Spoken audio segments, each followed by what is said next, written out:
My sister married my cheating ex-husband, Thomas, and now she expects me to be her friend. After years of betrayal, she shows up with casseroles, begging for forgiveness. How could she do this to me?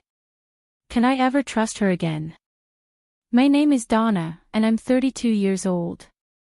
I never thought I'd be in a situation like this, where my life feels like a messy tangle of family drama that I can't escape.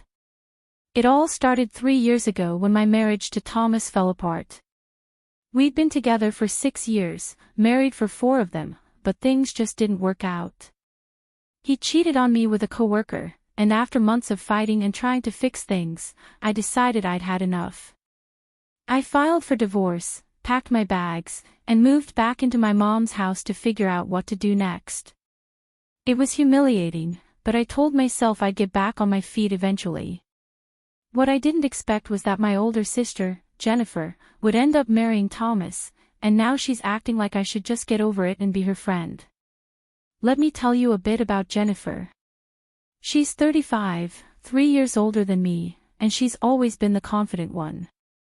Growing up, she was the sister who got straight A's, who knew how to charm everyone, and who never seemed to doubt herself.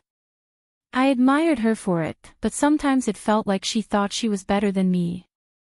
She's a nurse, smart and practical, but she can also be pushy, like she expects everyone to see things her way. When we were kids, she'd take charge of everything, even when I didn't want her to. That's just who she is. Thomas, my ex-husband, is 34. He's a mechanic, good with his hands, not so great with loyalty. He's got this easygoing charm that pulls people in, but I learned the hard way that he's selfish when it counts. The two of them together. It's like a punch to the gut every time I think about it. The divorce hit me hard. I'd put so much into that marriage, cooking dinners, planning our future, even helping Thomas pay off his truck when he was short on cash. When I found out about the affair, I was devastated. I cried for weeks, and Jennifer was there for me at first. She'd come over with takeout, sit with me on Mom's old couch, and tell me I deserved better. I thought she had my back. But then, about a year after the divorce was finalized, I started hearing rumors. Thomas had been seen with someone new, someone who looked a lot like Jennifer. I didn't want to believe it. I mean, what kind of sister dates her sibling's ex-husband?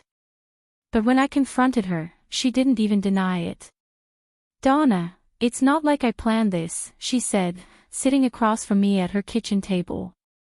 Her voice was calm, like she was explaining something simple. We ran into each other at a coffee shop, started talking, and things just happened. I didn't mean to hurt you. Didn't mean to hurt me. I snapped. You knew what he did to me, Jen. You saw me crying my eyes out over him, and you still went for it. She sighed, brushing her hair back like she was annoyed. I get that you're upset, but it's been a year. Thomas and I are good together. Can't you just be happy for me? I couldn't believe what I was hearing. Happy for her. After everything. I stormed out of her house that day and didn't talk to her for months. But then, last summer, I got a call from Mom. Donna, you need to know, Jennifer and Thomas got married, she said, her voice soft like she was breaking bad news. I felt my stomach drop. Married. My sister and my ex-husband. It was real now, not just some fling I could pretend would fizzle out. That's the main problem, the one that keeps me up at night. Jennifer married Thomas, and now she's acting like it's no big deal, like I should just shrug it off and be her buddy again. She keeps texting me, asking me to come over for dinner or meet up for coffee, to talk things out. Last week, she even showed up at Mom's house unannounced, all smiles, like nothing was wrong. Donna, we're family, she said, standing in the doorway with a casserole dish in her hands. I don't want this to ruin us. I wanted to slam the door in her face, but Mom made me let her in. That's Jennifer for you, pushing her way into my life whether I like it or not. But it's not just that. There's more going on, stuff that's making this whole mess even harder to deal with. For one, Mom's caught in the middle, and it's tearing her apart. She's 63, retired, and all she wants is for her daughters to get along. She keeps saying things like, "Donna, she's your sister. You only get one family." I know she means well, but it drives me crazy. She doesn't get how betrayed I feel. She thinks I'm being stubborn, and it's caused tension between us. Last month, we had a huge fight about it. I told her I wasn't going to Jennifer's house for Thanksgiving, and she got upset, saying I was breaking the family apart. Now every time we talk, it feels like she's tiptoeing around me, and I hate it. Then there's Richard, my boyfriend. He's 36, a quiet guy who works as an accountant. We've been together for about 8 months, and he's been my rock through all of this. He's patient and kind, the opposite of Thomas, but even he's starting to get frustrated. See, Jennifer keeps inviting us both to things, couples dinners, game nights, like she's trying to force us into her life. Richard doesn't want to go, but he also doesn't want to be the bad guy. "I'll support whatever you decide," he keeps saying, but I can tell it's wearing on him. Last week, he admitted he's tired of hearing about Jennifer and Thomas all the time. "I just want us to focus on us," he said, and I felt guilty because he's right. This drama's taking over my life, and it's not fair to him. And here's another problem: work.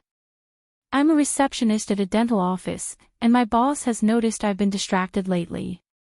I've been late a few times because I can't sleep, replaying conversations with Jennifer in my head. My coworker Linda, she's 40, loud, and always ready with advice, keeps telling me to let it go and move on. Easy for her to say. She doesn't have a sister who stabbed her in the back. But last Friday, my boss pulled me aside and said if I don't get it together, I might lose my job. So now I've got that hanging over me too, another thing to stress about. All of this is piling up, and I feel like I'm drowning. But I'm not just going to sit here and let Jennifer win. She doesn't get to destroy my life and then act like I'm the unreasonable one for being upset. I've been thinking about how to handle this, how to take control back. At first, I tried ignoring her, blocking her number, skipping family events, but that only made Mom more upset and Jennifer kept finding ways to reach me.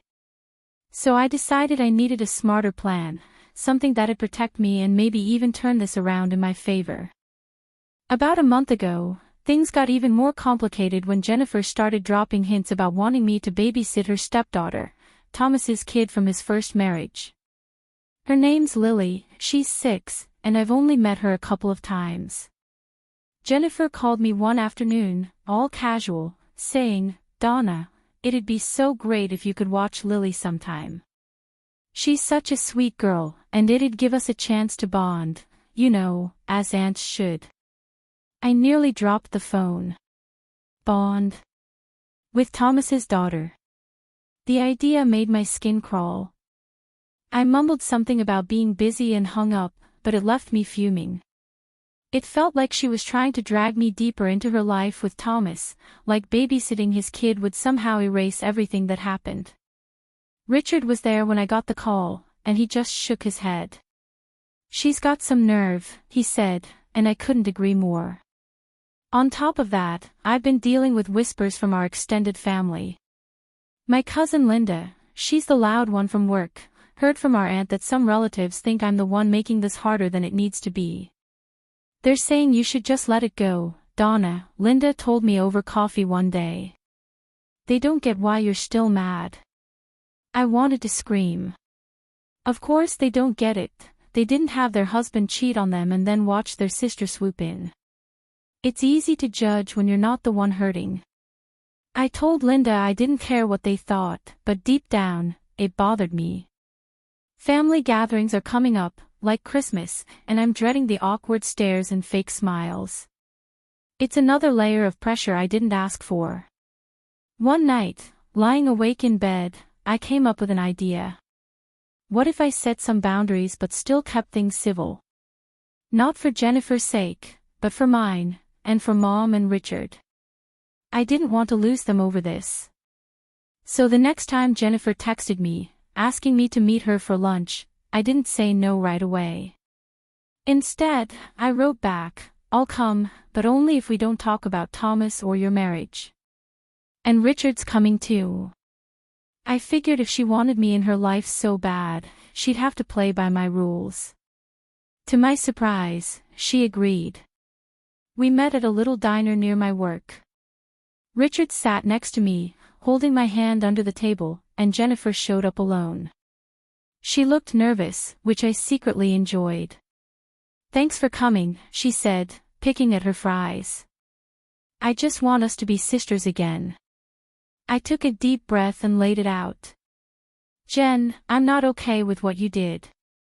I don't know if I'll ever be. But I'm here because I don't want Mom to keep stressing about us. That's it. Don't expect me to hang out with Thomas or act like everything's fine." She nodded, quieter than I'd ever seen her. "I get it. I'll take what I can get." We talked about random stuff after that, work, Mom's garden, anything but the elephant in the room. It wasn't fun, but it wasn't awful either. Richard squeezed my hand when we left, whispering, "You did good." And for the first time in a while, I felt like I'd won a small battle. Over the next few weeks, I stuck to my plan. I'd see Jennifer sometimes, always on my terms, short visits, no Thomas, no pressure. Mom started relaxing, and Richard seemed happier too. I even got a compliment from my boss at work for being more focused. It wasn't perfect, but it was better than before. I started thinking about my past with Thomas, how much I'd let him, and now Jennifer, control how I felt. I didn't want that anymore. I started taking yoga classes with Linda after work, just to clear my head, and it's been helping. I'm sleeping better, laughing more. Richard and I are planning a weekend trip next month, just the two of us. Looking back, I'm grateful I didn't let this break me. I'm in a better place now than I was when it all started, stronger, more sure of myself. Jennifer's still married to Thomas, and yeah, that still stings, but it doesn't define me anymore. I've got my own life, my own happiness. I'm not saying I've forgiven her, but I've figured out how to live with it. So here's where I'm at. I've set my boundaries, and they're working for now. But I'd love to hear what you think. Was this the best way to handle it? Should I have done something different, like cut her off completely or tried harder to fix things? If you've got advice, I'm all ears. What would you do if you were me? Thanks for watching. Give it a like, hit subscribe, and come back for more cool stuff.